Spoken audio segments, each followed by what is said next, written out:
沉过来，哥。快点！ প্রায় ৮০০ মিটার উঁচু পাহাড়ের চূড়ায় অবস্থিত ছোট্ট এই গ্রামের বাসিন্দাদের কাছে ভয়ঙ্কর এই সিঁড়িগুলোকে বেয়ে উপরে ওঠা যেন তাদের দৈনন্দিন জীবনের এক করুণ পরিস্থিতি। চীনের সিচুয়ান প্রদেশের লিয়াংশান স্বায়ত্তশাসিত অঞ্চলের আতুলিয়ের গ্রাম, যা ক্লিফ ভিলেজ নামে পরিচিত।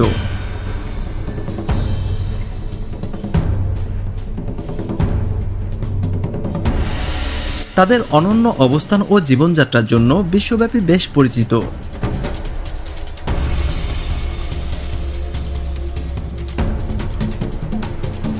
এই গ্রামের বাসিন্দারা দীর্ঘদিন ধরে বাঁশের তৈরি মই ব্যবহার করে এই উঁচু জায়গাগুলোতে ওঠানামা করেন, কিন্তু তাদের ছোট ছোট বাচ্চাদের কাছে এই ভয়ঙ্কর সিঁড়ি বেয়ে উপরে ওঠা যেন এক চ্যালেঞ্জিং ব্যাপার হয়ে ওঠে। তবে ২০০ বছর পুরনো এই গ্রামে সিঁড়ি বেয়ে উপরে ওঠার নিয়মটা যেন তাদের পূর্বপুরুষ থেকে চলে আসছে।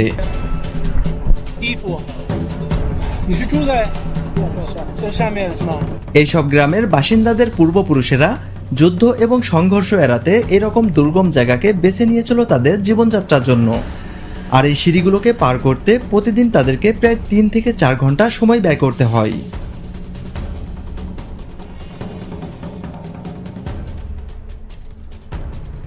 জীবন ধারণের জন্য এখানে তারা গম, ভুট্টা থেকে শুরু করে বিভিন্ন ধরনের গবাদি পশু লালন পালন করে থাকেন, কিন্তু দুর্ভাগ্যবশত তাদের উৎপাদিত ফসলের সবটুকু এই উঁচু স্থান থেকে বাজারে বিক্রি করার জন্য নিয়ে যাওয়া সম্ভব হয় না,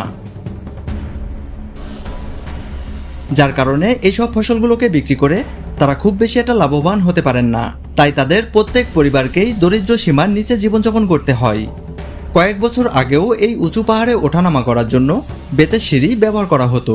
ঠিক এরকমই একটি ভিডিও কয়েক বছর আগে সোশ্যাল মিডিয়াতে ভাইরাল হতে দেখা গিয়েছিল, যেখানে কয়েকজন বাচ্চা স্কুল থেকে ফেরার পথে এই বেতের সিঁড়ি এবং পাহাড় বেয়ে উপরে উঠছিল, যেটি ছিল খুবই ভয়ঙ্কর।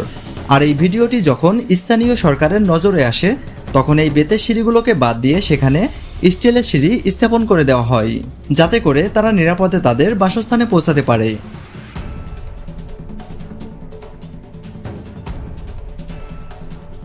তবে বর্তমানে এই জায়গাটি পর্যটকদের জন্য আকর্ষণীয় কেন্দ্রবিন্দুতে পরিণত হয়েছে। প্রতি বছর লক্ষ লক্ষ পর্যটক আসে এখানকার প্রাকৃতিক সৌন্দর্যকে উপভোগ করার জন্য।